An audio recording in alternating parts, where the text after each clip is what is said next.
Hey, thanks for coming. My name is Brian. This is Ben. Normally, we'd have Brian, Jason, and Ben, but Jason's been under the weather for a couple of days. But these guys have done a ton of work to help us get up to speed with what we're talking about tonight, which is SOAR, Security Orchestration, Automation, and Response. There's also a number of people in the room back here, the NM contingent, that have helped support all this and kind of pave the way. So anything we see here tonight is standing on the shoulders of numerous years of work building this foundation. So thanks to all you guys. So we're talking about security orchestration, automation, and response, which in January was SAO, Security Automation and Response. But then Gartner published something on February 22nd from Dr. Anton Chuvakin, who people listen to about these types of things. And he called it SOAR, SOAR. So we had to go through and update all our stuff in all the Agile places and rebrand it and stuff. Because a couple days after that, there was the acquisition announced where Splunk was purchasing Phantom. So we're not talking about tools too much, but there are certain tools. Thank you, sir. There are certain tools that people are more familiar with. So you're going to see a lot more of one of the market leaders, which is Phantom, or the company formerly known as Phantom Cyber, now under Splunk.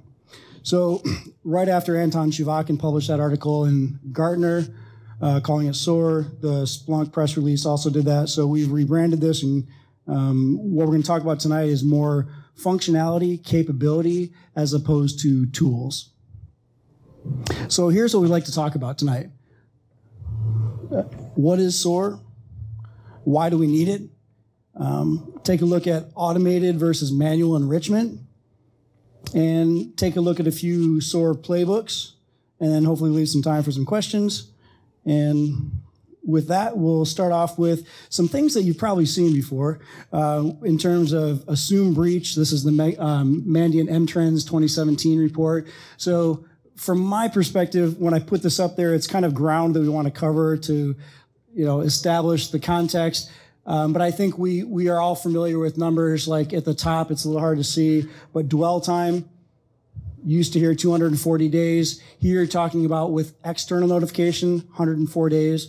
We didn't know, you didn't know, somebody else contacted you, 3-letter agency, etc. Or maybe for internal, it's 35 days. Whatever it is, we can agree that it's quite a bit, and it's longer than we'd like that to happen, have in our environment.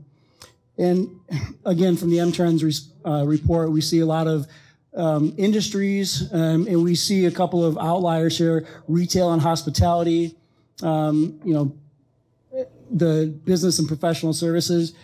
These are interesting from a threat landscape perspective, but for me, what's important is the detection.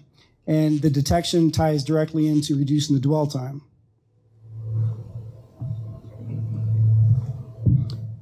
And one phrase we've heard, I lose track of years. Anybody know when we started hearing assume breach?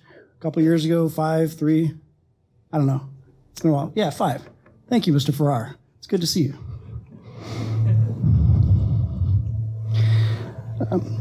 And when we talk about assume breach, what you have at the bottom here is in 2011, we have the white shading. That's external notification of breach, which in 2011, 94% of the time, with the companies and the industries that are investigated here, somebody else told you about it. 2012, we've got 63%. Now we're down to, in 2016, Mandiant's M-Trends 2017 report says 47%. So that's definitely improvement.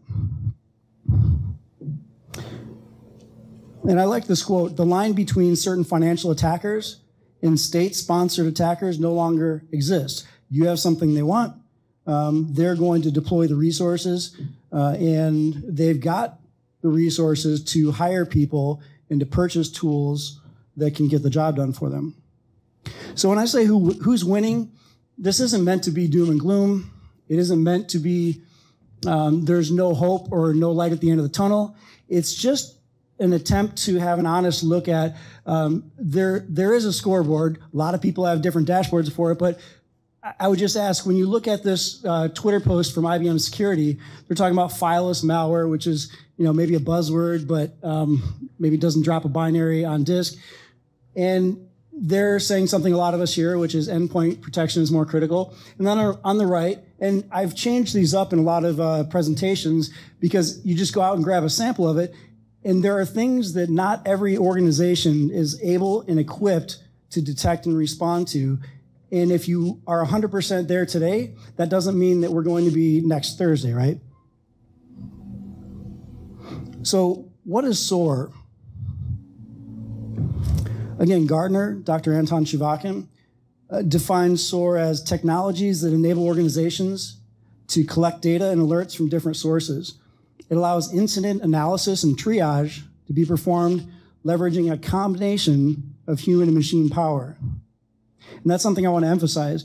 I found over the past couple of years that there's a presentation layer, there's a communication aspect to this where you'll see terms in this presentation about container, but it's not the kind of container that you're visualizing or thinking about when we say that. In the same way, if I say automation, some people are thinking the robots are going to take all the jobs. AI, it's going to reduce rule, but so there are connotations that each of us brings to these things. The thing that stands out to me is thinking about, like from the Intel community, you might have, if you're at Fort Meade or if you're different places, you might have a room full of analysts, like a SOC that's got all dark themes on the screens and some cool, like huge monitors, so many monitors you can't even imagine. And I think of it as there are the analysts, we would call them the all-source intelligence analysts, but it's computer assisted.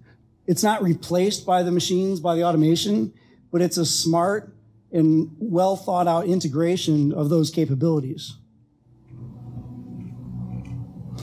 And again, this is from Gartner. I won't spend a lot of time on this, but at a high level, there were 4 aspects that they defined as key points, which is the ability to prioritize, the ability to detect, to triage, and then to respond.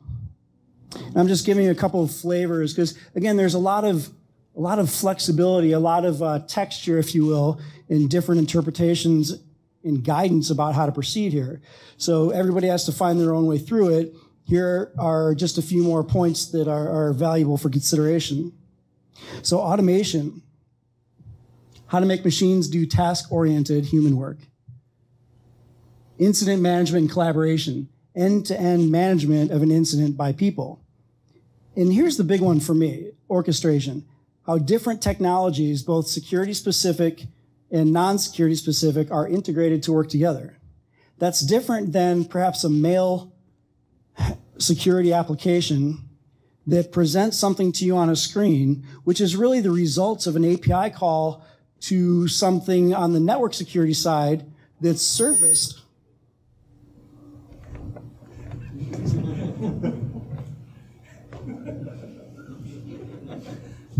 And while it's accurate to say that there's an integration there, and it can automatically trigger one action between this entity and that entity, I would submit to you that that's different than orchestration. Imagine, I don't know, taking all of the systems that are in your security ecosystem and take a magnetic whiteboard and print out, magnets with the labels of all that stuff, put them all around there and start thinking about all the interactions there. Something's got to be able to facilitate and orchestrate not just the connections, not the one-off connections, but it's as we get into the playbooks here, it's the idea that there is information that you need, playbooks, if you will, pivoting from evidence source to evidence source based on how industry best practices would have incident response and DFIR, digital forensics and incident response folks, pivot across those evidence sources and orchestrate the activities so that you can go ask somebody, here's my question. We've got the API, we've got the actions, we bring the information back. But to me, that's the orchestration. You chain these activities together, you get the information back from the other entity, and then you filter on that. You take action on that, and you use that input to move to the next step in the playbook. And then the dashboards and reporting, visualizations and capabilities for collecting and reporting on metrics and other info. And I just included this here. Jason actually added this slide, but I thought it was interesting that on the left you have Gartner in 2015 talking about a different set of words that form the acronym SOAR.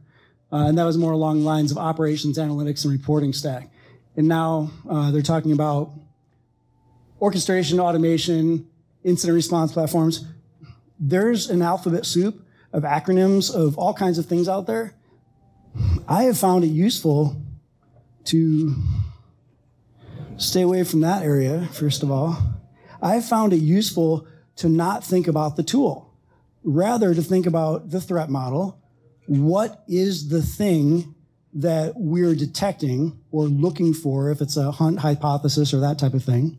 What's the thing that we're trying to accomplish? And then when an event comes into that workflow and triggers a playbook, what is it that a top-notch industry expert in a SOC or a CCERT or a DFIR person in general, what would they do? What's the first question that they're going to go and ask? And how do they seek that answer so that they can make an evidence-based conclusion? And here's where we get into SOAR, which in Phantom's world, they talk about the OODA loop, observe, orient, decide, and act. And the CEO of Phantom essentially talked about how on the left, he said, you know, over the past 20 years, welcome, come on in, we just got started. Plenty of room. Over the past 20 years, there's been a significant amount of work done on the observe side. So think about the firewalls, you know, whatever brand you want to think about, open source, paid, commercial, etc. Intrusion detection, intrusion prevention, endpoint, WAF, forensics, malware detonation, and then so we observe and then we orient. We put some context around that, do some correlations. So maybe a little bit more recent, right? In the last few years, so you've got your SIM, threat intelligence, analytics, GRC. But this is where Phantom and the leaders in the space saw the opportunity to integrate this into the OODA loop and come in to deal with what's being done manually. So the decision making in the act, which can sound scary, right? What do you mean act? You're going to block an IP? There's the human in the loop aspect. There's a way to proceed that can balance the risk to the business of not acting with acting. So why do we need SOAR?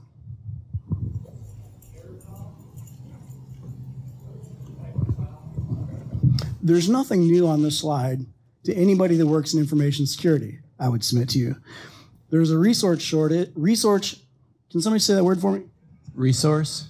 There is a resource shortage of over 1 million security professionals. Department of Labor, I think last year put that at 1.8 million. Depends on how you define that and count it.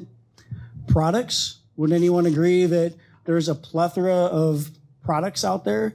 There are so many niche startups for each type of problem that you could define that it's kind of hard to keep your voicemail cleaned out and deal with the requests that come in for meetings to deal with all these alerts, escalating volume of security alerts. There's a lot going on. There's a signal to noise issue. Again, nothing new there. And then in the bottom left, we've got the word static. So static independent controls with no orchestration. Speed. The speed of detection, triage, and response time must improve. And we'll talk a little bit about some advances in attacker techniques. And anything that I'm talking about in advances in attacker techniques, this is stuff that we talk about at security conferences and the red teams do and the security researchers, the people that are not doing it to rip you off. These are the ones we know about. So when you see the logos for Bloodhound, Death Star, these types of things, this is what we're up against, right? And that's the stuff that people tell us about. And then costs, they continue to increase. So if we've got a shortage of qualified security folks, and you've got a high level of alerts and advanced attacker techniques, this, not to spread fear, uncertainty, and doubt, but it should cause some concern and give us pause and say, well, what do we do about that? So when we talk about industry shortage of qualified resources, specifically DFIR professionals, I just added that part. I don't have any data to support that, but I think it's an important part. It's because it's a highly specialized skill set, like a lot of others, but it can be viewed as a front lines, are you able to detect, respond, really get down to an evidence-based conclusion of there's something malicious or there's not something malicious, and remediate that in a way that protects the business. And it's a skill set that requires years of training and experience. And experienced DFIR folks understand the requirements for detection and response. How many people have heard of low cards exchange principle? Every contact leaves a trace, right? And we think in terms of digital attack artifacts, the DNA or the digital fingerprints of attack techniques. The need for visibility into these artifacts then can drive monitoring efforts. And then the fundamental principle, in my view, is knowing the terrain, knowing your environment. So this is Dr. Locard, 19th century in France. And we talk about attack DNA. Many of you have heard of the MITRE ATT&CK framework, where it enumerates the specific TTPs or tactics, techniques, and procedures of what historically has been post-exploitation, but they've made significant efforts to move to the left and look at pre-attack and I guess what you would call more of a full kill chain type of view. I just thought those were cool images, so. The visibility requirements. If we start with the need to understand the attacker techniques, and then we see what do we need from host artifacts, from network artifacts, open source intelligence, enrichment, the ability to pull memory, analyze binaries. And I have to say thank you to Dr. Linke, who taught me assembly a number of years ago. So I appreciate that. It helps every day, every week. So thank you. Not that I was the best assembly student, but she's a good teacher. When we talk about know the terrain, it's understanding the context. So an alert comes in, maybe if you've heard of Black Hills Information Security or Offensive Countermeasures, their open source project, RITA, where they do some crazy math on the back end, fast Fourier transform, and look for signals and outbound traffic, and they're trying to detect things like beaconing, malware phoning home. If you get the command line output from that, you might have an internal IP address, an external IP address, and some score that's been calculated for you that attempts to give you a sense of how confident they are that this is beaconing. It might be Microsoft, probably Microsoft, could be AWS, but you tune these out. These are known trusted entities in the case I'm talking about. But you have to understand the terrain. What's the context? What's the network vantage point? And that's going to influence maybe what visibility you have into that segment of the network. So knowing the terrain, I think, is key in addition to the DFIR skills. And alert fatigue, there's some companies in the Midwest that people reference a lot, but I think it's fair to say that anybody that's paying attention to that understands that there's a lot more noise and signal, and it takes a lot of work over time to try to find the things that we need to detect and tune across the different systems so that we can improve that. I like this quote from Lenny Zeltzer, who, among other things, is the instructor for the reverse engineering malware course at SANS. He said, the global shortage of IT security personnel results in many teams tasked with handling the alerts being understaffed and overworked. This factor, combined with overwhelming number of alerts that need to be handled on an ongoing basis, creates an imbalance. In turn, many alerts go unnoticed or are disregarded, even though they could be an indicator of an actual attack. So we talked about the shortage. We talked about alert fatigue. And when you have advanced attacker techniques, and this may not be the most advanced attack technique in the world, but when you start talking about Bloodhound and things that enumerate attack paths to find the most efficient and feasible way from where they are in the network vantage point to the domain admin or to the domain controller. There are a lot of living off the land types of things, and I won't spend a lot of time on these, but I just wanted to, for those of you that are familiar with the slides that are up here with PowerShell Empire, Bloodhound, and this is introducing Bloodhound in August of 2016, where we talk about a user, Bob, and the relationships between these entities. Bob's a member of the group IT Admins, which is admin to Computer Server 1. Mary has a session. She's also a member of group Domain Admins. And of course, in the course of their daily and weekly lives, penetration testers are going to look for efficiencies. And you do the same thing over and over. Is there a way you can, I don't know, codify that? Can you automate that? Can you expedite that and accelerate that? And again, I want to emphasize those are the people that talk to us and tell us what they're doing and how to do it so that we can detect it. So you can imagine if this is the stuff we know about, including things like GoFetch, and there's a Black Hat talk last year talking about 2017 as the summer of automated lateral movement or something to that effect.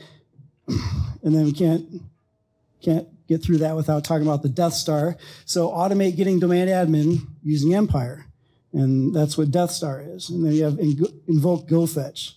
So I mention these things just to share my perspective that, again, these are the things that we know about. These are open source. They're freely available. We can learn them. We can run those attacks, look for the artifacts, and try to detect those. Some purple teaming, or I know some folks call that threat injection. And this is a way that we can deal with the things that we know are out there, but it's not fast enough. It's hard to keep up with that.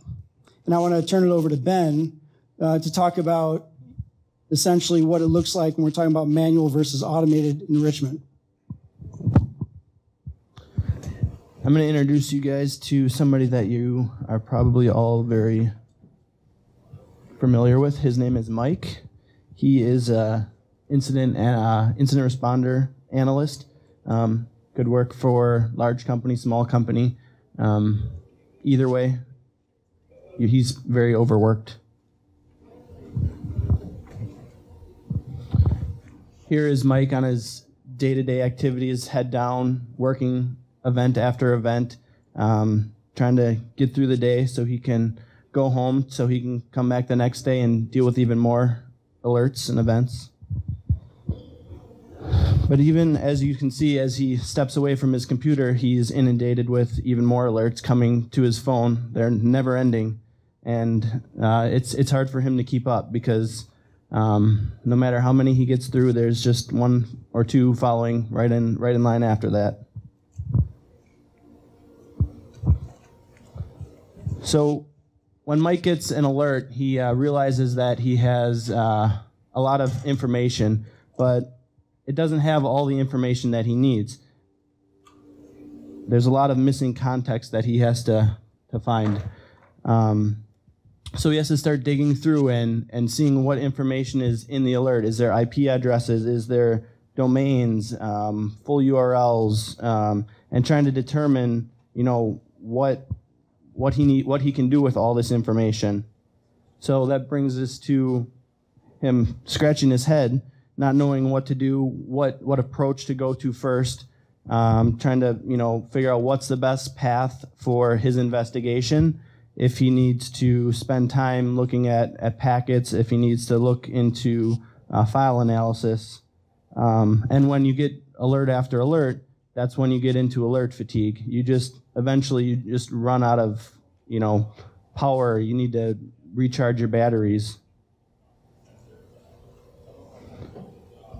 So one of the first things that you can look at in the alert is the IP reputation. This can go and tell you, is this a known IP address? Is it known to have C2 traction communications? Is the IP address a good IP address? Is it one of Microsoft's or Amazon's many IP addresses? Then there's domain reputation. Is this a domain coming out of China? Is there privacy in the whois record? A lot of these things can kind of point you to, what type of domain that it is. But you also have to watch out, in the realm of what country it is. You might have a bias built up about, okay, this is a domain registered in China. Well, not everything in China is bad. So then it gets down to file analysis, trying to determine what the file is doing, putting it in a sandbox, trying to see where the communications are going, if it's, pulling the, is it going out and doing a dropper to, infect even further. It can check for registry entries to see if there's changes or deletions in the registry. There's network traffic analysis, going back to looking and seeing if there's other machines on the network that are communicating out to the same IP address or domain. It's estimated on our group that on our team that initial triage takes approximately 30 minutes. That's going out and doing a lot of these manual lookups, and that's what gets us into the realm of security orchestration, automation, and response. And the goal is to automate a lot of the lookups and bring that information all together so that an analyst can spend a whole lot less time looking up this information and the facts just being presented to the person, not having to go out to VirusTotal, domain tools, all these different sites and getting little tidbits of information, but having a platform do this work for you and bring it all together to an interface where you can quickly look at it and make a decision much quicker. So just out of curiosity, you don't have to tell me which vendor you're looking at, but how many people in 2017 were aware of, Phantom, Demisto, orchestration automation? And how many people seriously looked into that or had some sort of a need for it? So Phantom was funded by In-Q-Tel. If you're familiar with them, they're pretty particular about making only good bets. They got some deep ties again in the Intel community. So one of the things that I liked about Phantom was their use in secured networks. So on the Army Reserve side, I'm a cyber intelligence officer, and so when I'm in that world, I understand the segmentation and DoD and the other intelligence agencies. If they are comfortable with using an on-prem solution like that, I was interested to see what else I could find out about them. And I like to understand how things work. Anybody else like to understand how things work? So Phantom, which is one of the orchestration automation companies, it operates on data sources. So can anybody in the back read this word right here? Because I'm gonna buy you a beer if you can. That's impressive. So Phantom operates on data sources. So that might be email, it might be threat intelligence, vulnerability data, message buses, Kafka, that type of thing. Your SIM or a data lake, maybe you're taking stuff and throwing it in Hadoop. So Phantom executes playbooks. So here you've got the logo here. The first thing is, and this is in a virtual environment, so this is kind of interesting. The first thing at the top says, step 1, list VMs and snapshot VM. And step 2, find malware, extract process. So that's essentially running volatility or maybe recall or whatever. See what you can find, maybe some fileless malware. And then step 3, file reputation. What's already known about this binary? And that might be reversing labs, maybe virus total, but it's going out. It's codifying the expertise that folks with the experience and training in the industry have developed this hard-fought knowledge base.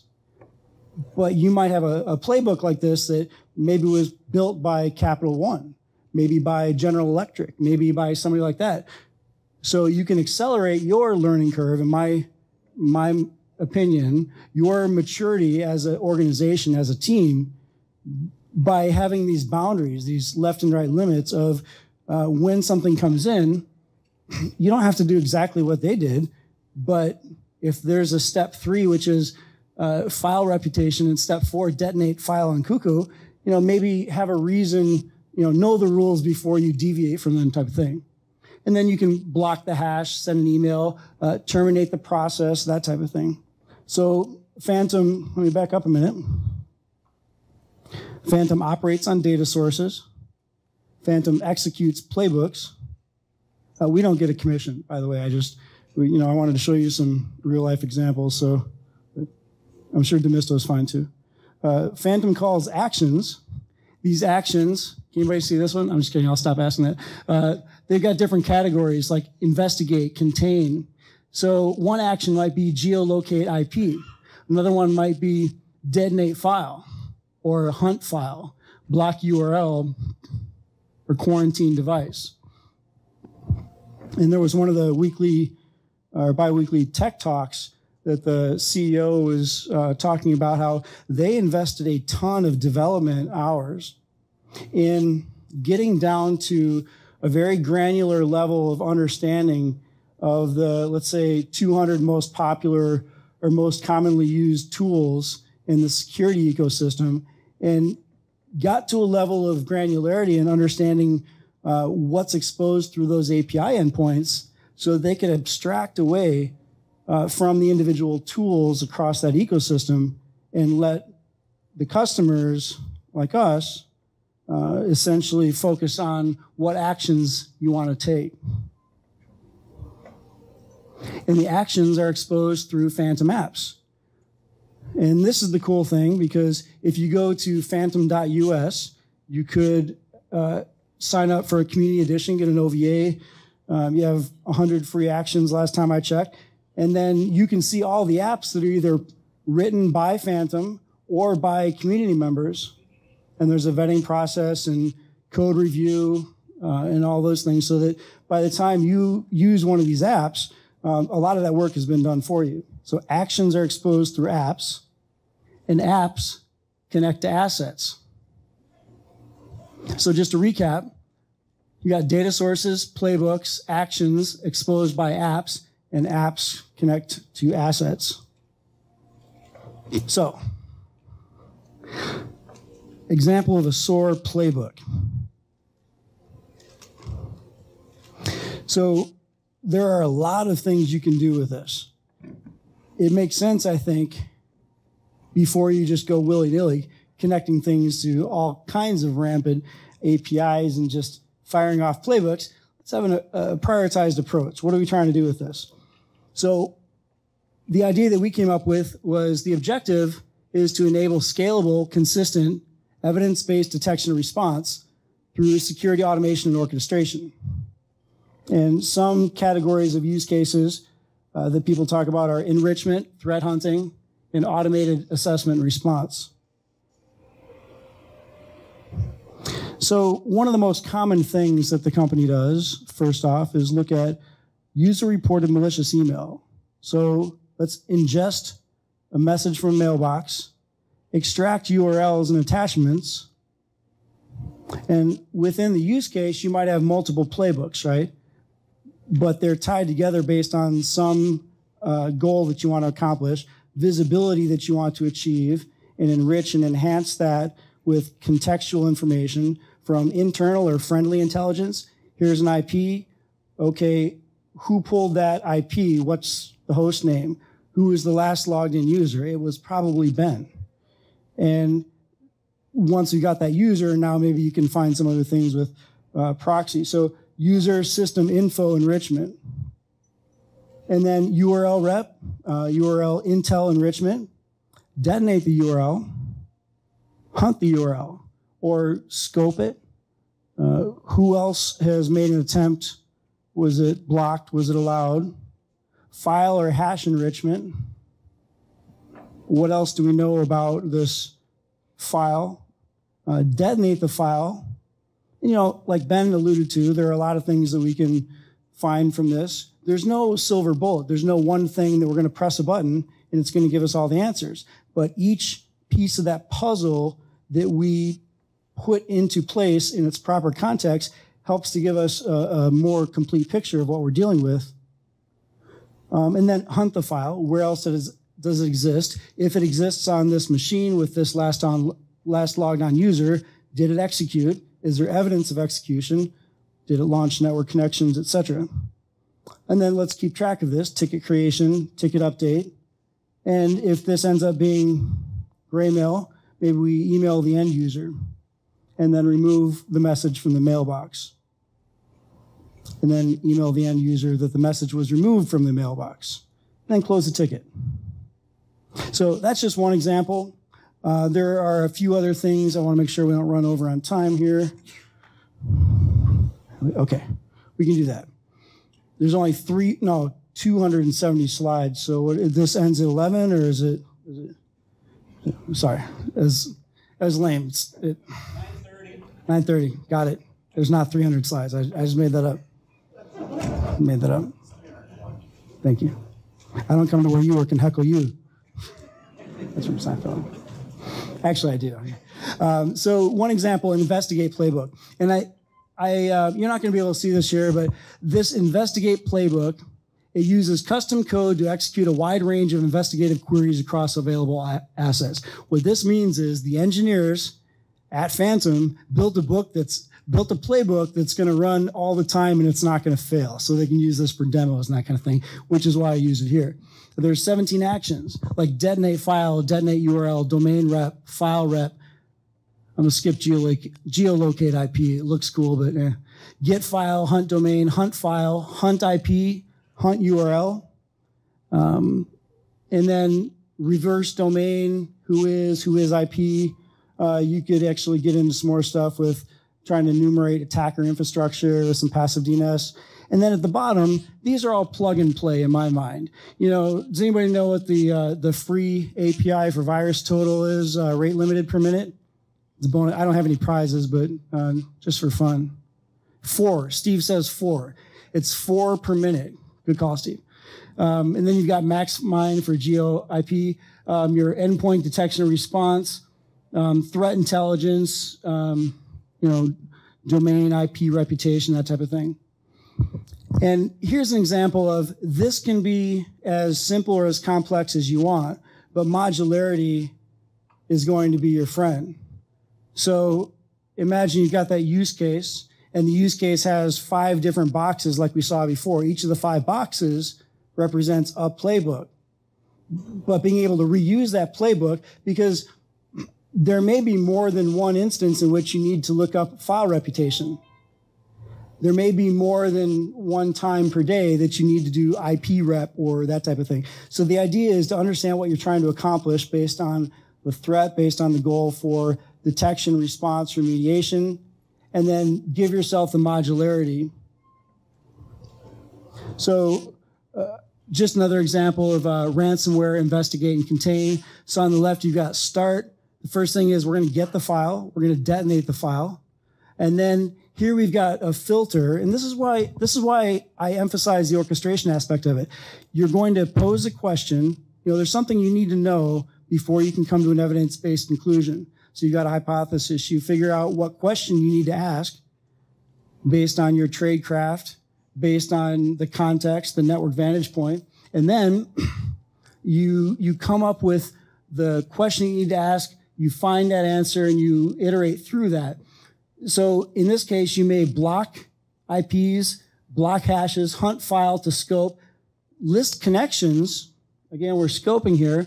You could quarantine the device, terminate the process, disable user. And what's not in here, but what's very comforting to management that's on the hook for availability, is the human in the loop aspect. So you don't have to go all out and just block everything.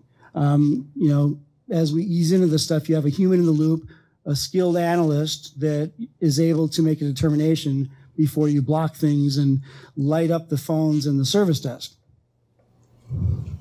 Malicious insider containment. And, don't need to go through each one of these, but I just wanted to give you different ideas of, malware, hunt, and contain. So all these things probably sound a little bit familiar if you work in the space, or if not, you can imagine that these are things that you repeat. These are things that you can, again, codify the expertise, industry best practices, encapsulate those into a playbook, but you're not bound to that. What it's doing is going and fetching the information and putting the right context in front of the analyst, which frees up time. You're not spending 30 minutes doing that. The goal there is to get it in under 30 seconds. So now you don't have to wonder, what are we missing, as much as you might have before, and it gives you more capacity. And then threat hunting. There's a lot of talk about, manual versus automated threat hunting. I don't frame the issue that way. I'll take all the help I can get. And if we engineer this the correct way, it's going to be a force multiplier, which when I first did one of these presentations and made a video, I was very proud of it. It was like 5 minutes long. It only took me, under 37 hours to make. And I showed my wife, been married almost 25 years. I said, hey, check this out. And she got to the part that said force multiplier. And she's like, I have no idea what that means. It just crushed me. I'm like, wait, but I spent so much time on it, So I changed it to productivity multiplier. Is that better? No, force multiplier is better. It's better unless she's there, in which case I'm going to call it productivity multiplier. So this, and I apologize to the engineer that wrote this playbook, but the problem is I couldn't find his name in the Slack channel. And he's not here, so there's not really anybody to apologize to. But there was a gentleman from Phantom that shared a playbook with us that represents, on the left, an unusual process. And it actually walks us through, starting with a Splunk notable event forwarded to Phantom as an adaptive response action.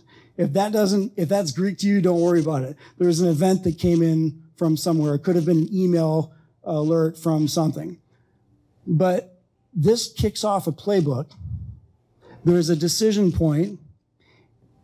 You remember I said there's an aspect of terminology here. This is terminology that Phantom came up with in 2014. It's their evidence bucket. So there's a bucket ID. So container, let's think bucket here. Copy the data into the container. You said big bucket. I want to encourage people, if container is confusing, evidence container, we could also think of that as an evidence bucket.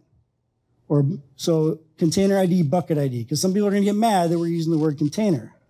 And I don't know if you're mad, but Scott is a little bit angry that we said, okay. I like container shoes.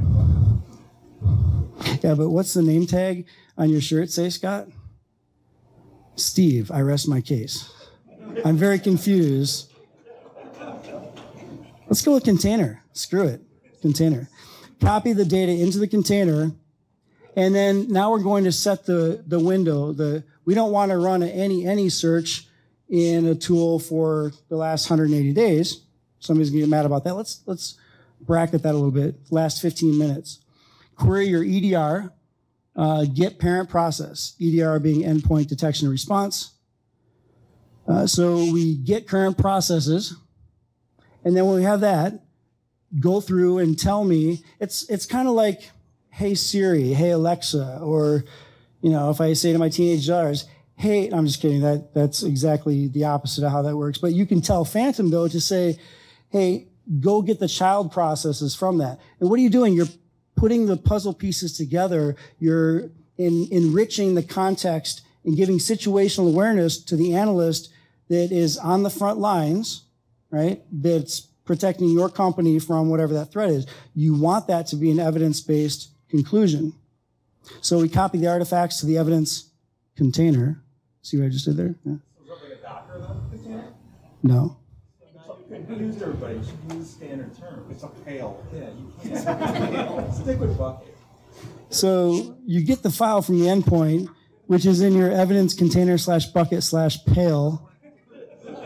So not Docker. You could put this whole thing in Docker, but we could talk offline about the CI/CD and so we copy the artifacts to the evidence container, and then we get the file from the endpoint. We want to go grab this, right? You can run a package.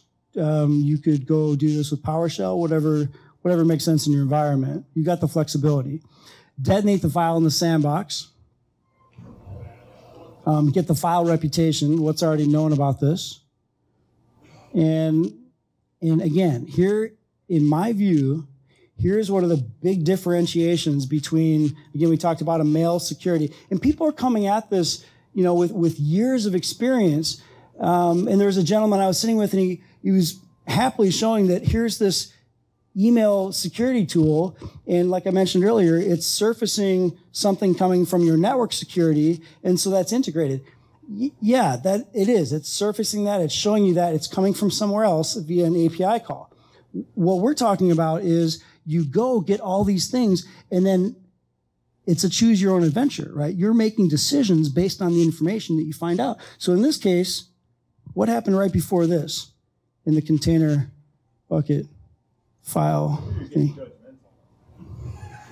So if you get file reputation, let's say it's virus total. What's going to come back? 63 out of 63? 28 out of 63? No.